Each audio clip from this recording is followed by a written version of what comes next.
आज एक नए टॉपिक को लेंगे हम लोग, क्लास 12 का नया टॉपिक है वैद्युत विभव।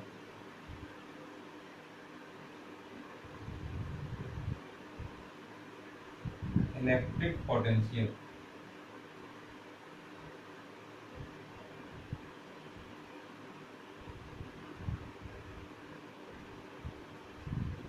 तो इसको पहले इसमें इंट्रोडक्शन में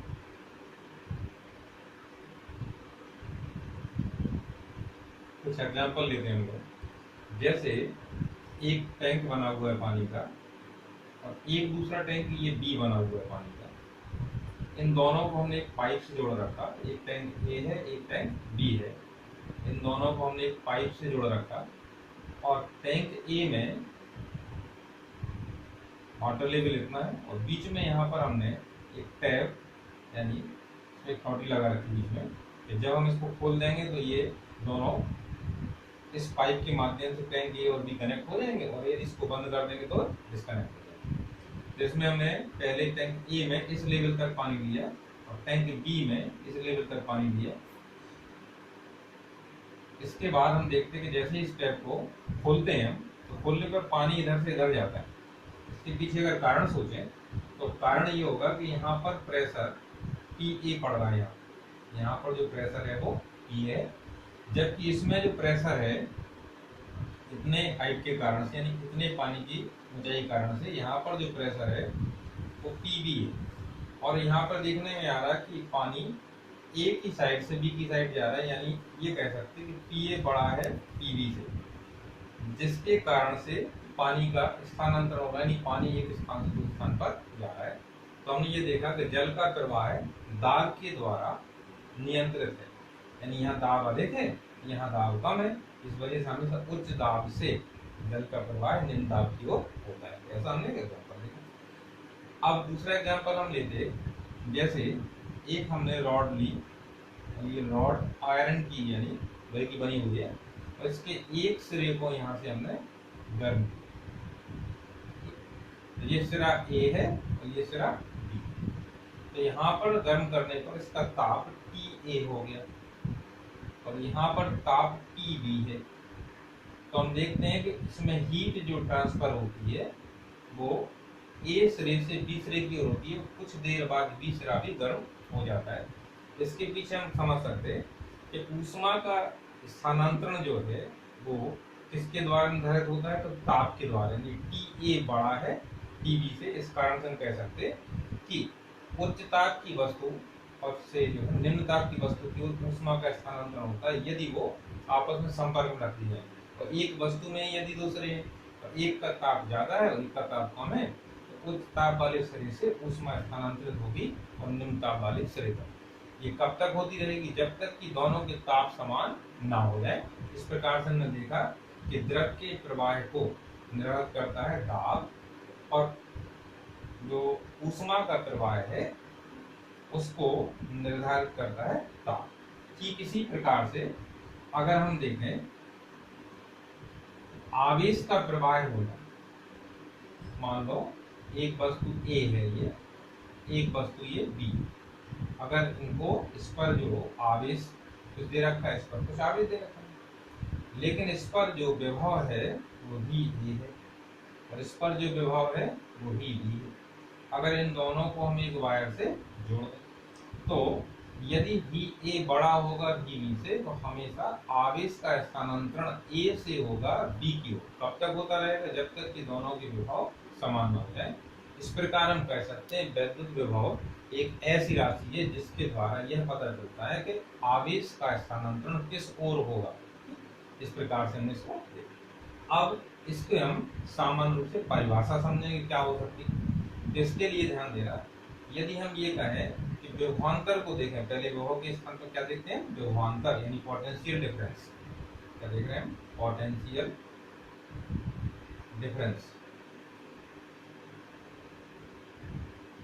तो पोटेंशियल डिफरेंस में क्या है, जैसे इसमें देखा हमने कि वी ए बड़ा है वी बी से, तो ये कहा जाएगा कि V A minus V B, तो ये इसके बराबर होता है। इसको देखें तो पोटेंशियल डिफरेंस क्या होता है, यदि हम एकांक आवेश को लें, एक इकाई आवेश लें और उसको एक इस विभव वाले स्थान से दूसरे विभव वाले स्थान की ओर ले जाएं, तो जो कार्य करना पड़ता है, ठीक, वो कार्य और उस आवेश के निष्पत्ति यानी W/Q, यदि हम Q की जगह पे 1 ले लेंगे तो कहा जाएगा कि दो बिंदुओं के बीच विभवांतर एकांक आवेश को एक स्थान से दूसरे स्थान तक ले जाने में किया गया कार्य के बराबर होता है। यदि हम आवेश की जगह एकांक ना लें तो Q ले लें तो कहा जाएगा Q आवेश को एक बिंदु से दूसरे बिंदु तक ले जाने में किया गया कार्य और उस आवेश की निष्पत्ति उन दोनों बिंदुओं के बीच विभवांतर के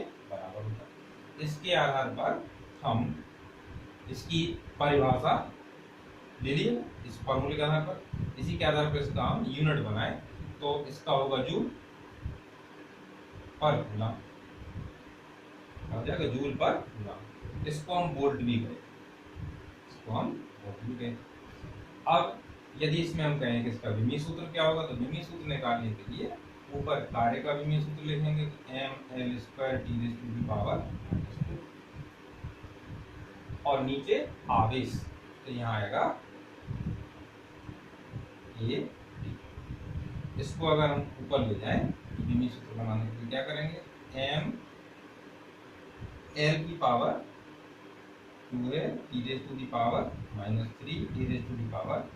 इस प्रकार से इसका विमीय सूत्र प्राप्त करेंगे। अब इसके कुछ इस फॉर्मूले का बेस न्यूमेरिकल्स देखते हैं। एक ये न्यूमेरिकल ले रहे हैं, 1.3 कूलम के आवेश को अनंत से किसी वैद्युत क्षेत्र में एक बिंदु तक लाने में 6.5 जूल कार्य करना पड़ता है। इस बिंदु पर वैद्युत विभव की गणना कर, ये बात। अब इसमें ये देखा गया न्यूमेरिकल में दिया है अनंत से, तो थोड़ी सी बात हम इसके पहले और थ्योरी की बताना चाहते हैं कि यदि अनंत से लाया जाए तो ध्यान देना कि जो इसमें विभव निकालना है, तो वैद्युत विभव निकालने के लिए क्या करते हैं लोग, इसकी परिभाषा वैद्युत विभव की, अभी हमने बात करी थी इसके पहले, होता है वैद्युत विभवांतर। अब आए वैद्युत विभव। अगर केवल वैद्युत विभव पूछा जाए तो ये कह देंगे कि एकांक आवेश को अनंत से किसी बिंदु तक वैद्युत क्षेत्र के किसी बिंदु तक लाने में किया गया कार्य। एकांक आवेश को अनंत से वैद्युत क्षेत्र के किसी बिंदु तक लाने में किया गया कार्य उस बिंदु पर वैद्युत विभव कहलाता है। इसके आधार पर ही हम लोग आप देखेंगे तो वैद्युत विभव यहाँ होगा W और आवेश जो कुल लाया जाएगा वो Q, तो यहाँ पर हो जाएगा V = W/Q। अब W की वैल्यू जो है वो अपन को दी गई यहाँ पर न्यूमेरिकल में 6.5 × 10⁻⁵ जूल डिवाइड बाई, और यहाँ पर 1.3 × 10⁻⁷ और कूलम। यहाँ पर हम एक यूनिट यहाँ लिखे थे जूल पर कूलम, इसी को वोल्ट भी कहते हैं। इसको सॉल्व करेंगे तो यहाँ से दशमलव में से ये कट जाएगा, ये 5 बार कट जाएगा। अब ये पावर जो है इसको ऊपर ले जाएं तो 5 × 10⁻⁵ × 10⁻+7 हो जाएगी। अब 7 में से यहाँ से 5 सब्ट्रैक्ट हो जाएगा तो 10⁻² बचेगा, और 10⁻² मीन्स 100 हो जाएगा। 5 × 100 हो जाएगा 500, और इसको हम जूल पर कूलम भी लिख सकते हैं या वोल्ट भी लिख सकते हैं। इस प्रकार से इन न्यूमेरिकल को हम सॉल्व करते हैं। प्रॉब्लम ये लेते हैं हम लोग, दो बिंदुओं के बीच विभवांतर 60 वोल्ट है। मान लीजिए वो बिंदु एक A है और एक बिंदु B, इनके बीच विभवांतर जो है VA माइनस VB यानी डेल्टा VAB, इसका मान इसमें दे रखा है। दो बिंदुओं के बीच विभवांतर 60 वोल्ट है, तो यहाँ लिख दिए 60 वोल्ट, ये दे रखा है।